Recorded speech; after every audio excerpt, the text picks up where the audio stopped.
चला तर मग आज बघणार आहे आपण विदर्भाच्या तडक्यासहित झणझणीत अशी मसालेदार फणसाच्या भाजीची रेसिपी. या भाजीसमोर तर नॉनव्हेज पण फिकं पडेल एवढी टेस्टी भाजी झाली होती की शेवटी मलाच खायला मिळाली नव्हती. गरमागरम फणसाची भाजी सर्वांनी मस्त चपाती आणि राईस बरोबर मस्त एन्जॉय केला होता. मी जेवायला बसले तेव्हा माझ्यासाठी भाजी चुरली नव्हती. थोडीशी भाजी मी पण टेस्ट केली पण खूप छान झाली होती. काल माझे हसबंड मार्केटला गेले होते, त्यांनी छान असं ताजे ताजे फणस घेऊन आले होते, ते मस्त फणस आले होते. तर मी अशा पद्धतीने मार्केटमधूनच फणस त्यांनी कट करून आणलं होतं आणि छोट्या छोट्या पीसमध्ये कट करताना पण आपल्याला थोडंसं काय करायचं, चाकूला जे आहे मोठी सुरी घ्यायची आहे. तर आपल्याला तेल लावायचं आणि हाताला पण तेल लावून आपण त्याचे पीसेस तयार करून घ्यायचे आहे. मोठे मोठे पीसेस जर तयार केले तर फणस शिजायला व्यवस्थित होते. तर कुकरमध्ये फणस शिजवणार आहे. एका भांड्यामध्ये फणसाचे तुकडे घेऊन त्यामध्ये थोडंसं पाणी टाकलेलं आहे. सोबत मी टाकणार आहे थोडंसं हळद आणि मीठ. हळद आणि मीठ काय होते मध्ये फणस लवकर शिजते पण त्याला छान टेस्ट पण येते. ही तुमच्यासाठी टिप्स होती. तुम्ही मस्त हळद आणि मीठ टाकून फणस शिजवून घ्या.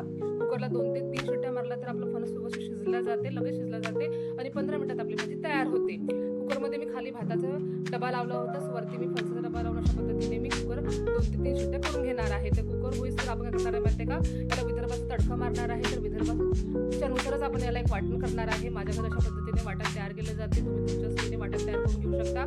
खोबरं, कांदा, आलं, लसूण, टोमॅटो आणि काही बेसिक खडे मसाले आहे, आपण ते भाजून घेणार आहे. तव्यावर थोडंसं काय टाकायचं आहे, खोबरं, थोडं तेल टाकायचं आहे आणि याला मस्तपैकी लाल होईसर आपल्याला भाजून घ्यायचं आहे. बघा अशा पद्धतीने अगदी काळं करायचं नाही आहे, नंतर आपली भाजी थोडीशी काळवट दिसते. आपण थोडंसं त्याला अशा पद्धतीने भाजून घेणार आहे ब्राऊन होईस तो. आता यावर टाकणार आहे थोडंसं शेंगदाणे आणि थोडंसं डाळवा टाकणार आहे. यामुळे काय होते आपली भाजी जी आहे ती घट्ट होते. त्यामुळे शेंगदाणे डाळवा आपल्याला स्किप करायचा नाही आहे, थोडं थोडं करून भाजून घ्यायचं आहे. आता आपण टाकणार आहे आलं, लसूण आणि काही खडे मसाले टाकणार आहे. आपण थोडेच टाकणार आहे आपण खडे मसाले. त्यात घेतलेले आहे मी दालचिनी, लवंग आणि विलायची घेतलेली आहे. आता छान आपल्याला भाजून घ्यायचं आहे मस्त लाल होईपर्यंत. आता हे इन्ग्रेडियंट्स एका प्लेटमध्ये काढायचे आहे. आता आपल्याला भाजायचा आहे कांदा. तर पातळ पातळ लांब लांब कट करून आपण तव्यावर अशा पद्धतीने कांदा टाकून तेल टाकून कांदा लाल होईस तर भाजून घ्यायचा आहे व्यवस्थित. इकडे आपलं कुकर पण झालं होतं, मी शिट्टी काढून घेणार आहे थोडी. नंतर काय होतं आपलं जे फणस आहे ते गलगल शिजल्या जाईल, त्यामुळे आपण थोडंसं हवा काढून घ्यायची आहे. फणस आपण खाली उतरून ठेवायचं आहे. अशाच पद्धतीने आपण चाळणीमध्ये पाणी वेगळं आणि फणस वेगळं करून ठेवणार आहे. आणि जे फणसाचं पाणी आहे ते फेकायचं नाही आहे, आपण ते ग्रेव्हीसाठी वापरणार आहे. आता कांदा बरोबर छान शिजला होता. आता हे सर्व इन्ग्रेडियंट्स आपल्याला थंडे करायचे आहे, मिक्सरमध्ये घालायचे आहे, थोडंसं पाणी घालायचं आहे आणि याचं आपल्याला अशा पद्धतीचं एक वाटण करायचं आहे. एकदम स्मूथ पेस्ट करायची आहे. फणस जे आपण चाळणीमध्ये काढून ठेवतो त्याला आपण फ्राय करणार आहे. यामुळे काय होतं आपल्या फणसाला जे आहे ना टेस्ट खूप छान येते. त्यामुळे तेलामध्ये त्याला फ्राय करून घ्या कलर चेंज होईपर्यंत. असं तुम्ही फणस फ्राय करूनही मीठ टाकून मसाला टाकून खाल्लं तरी बी खूप टेस्टी लागते. बघा आपल्याला फ्राय करून घ्यायचं आहे. त्याला खाली उतरून घेणार आहे. छान मस्त कलर चेंज झाल्यानंतर बघा किती छान असं सोने कलर आलेला आहे. वाटत आहे की नाही बिलकुल नॉनव्हेज सारखं. आता बाकीचा उरलेला भाग पण अशा पद्धतीने मी तळून घेतलेला आहे, फ्राय करून घेतलेला आहे.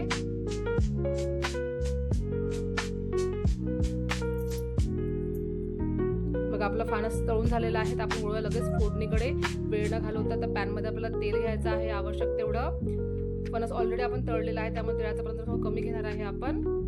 त्यामध्ये आपल्याला टाकायचं आहे तेल गरम झाल्यानंतर मोहरी, जिरं, म्हणजे जिरं मोहरी टाकायचं आहे. जे वाटण तयार केलं होतं आपण ते टाकायचं आहे. त्याला मस्तपैकी मंद आचेवर आपल्याला भाजून घ्यायचं आहे. जेवढं हे वाटण व्यवस्थित भाजलं जाईल तेलामध्ये, तेल सुटोपर्यंत तेवढी आपल्या भाजीला टेस्ट खूप छान येते. बघा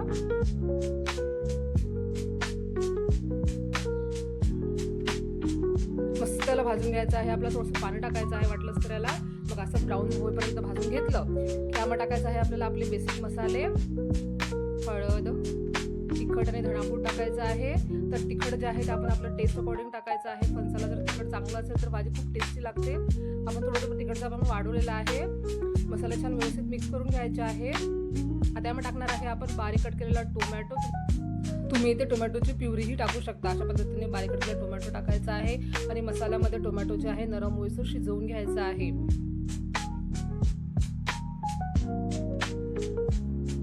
थोडंसं आपण यामध्ये पाणी घालूया म्हणजे आपला टोमॅटो आहे तर लगेचच नरम होईल. छान मसाला व्यवस्थित शिजला गेला की त्यामध्ये टाकायचं आहे आपल्याला फणसाचे आपण फोडी जे फ्राय करून घेतलं होतं ते टाकायचे आहे.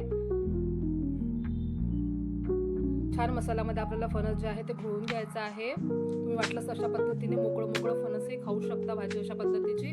मी थोडंसं याला रस्सा केलेला आहे. तुम्हाला जर नसेल आवडत रस्सा तर तुम्ही अशा पद्धतीने पण फणस मस्तपैकी वाफ देऊन सुकी भाजी खाऊ शकता. थोडंसं मी यामध्ये गरम पाणी टाकणार आहे, याला उकळी आणणार आहे चांगली, मस्तला अंगी रस्सा करणार आहे मी, म्हणजे भाताबरोबर खायला खूप मज्जा येते. छान मिक्स करायचं आहे. भाजी वाटत आहे की नाही बिलकुल नॉनव्हेज सारखी, पण नॉनव्हेज नाही, फणस आहे, विदर्भाच्या तडक्यासहित आहे. एकदा तुम्ही रेसिपी नक्की ट्राय करून बघा, खूप टेस्टी भाजी होते बघा. गरमागरम भाजी तर खूप छान लागते. आता यामध्ये टाकायचं आपल्याला चवीनुसार मीठ आणि थोडासा गरम मसाला टाकणार आहे. हा विदर्भाचा मसाला आहे, माझ्या मम्मीच्या हातचा. जर रेसिपी पाहिजे असेल तर माझ्या चॅनलला तुम्ही भेट द्या, त्यामुळे तुम्हाला गरम मसाल्याची रेसिपी मिळेल. अगदी सोपी रेसिपी आहे, तुम्ही घरी मस्तपैकी आरामात गरम मसाला बनवू शकता. ही फणसाची भाजी नक्की ट्राय करा. छान त्याला उकळी आली की त्यामध्ये टाकायचं आहे आपल्याला बारीक कट केलेली कोथिंबीर.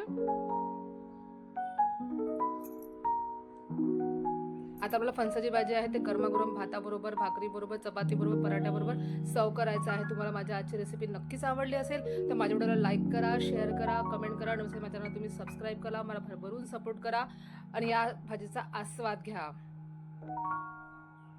माझ्या हस्बंडला आणि माझ्या मुलीला फार भाजी आवडली होती. दोघांनी सर्व झपाझट केली, मला शेवटी उरली नव्हती. तर भेटू नेक्स्ट व्हिडिओमध्ये. Bye bye, take care.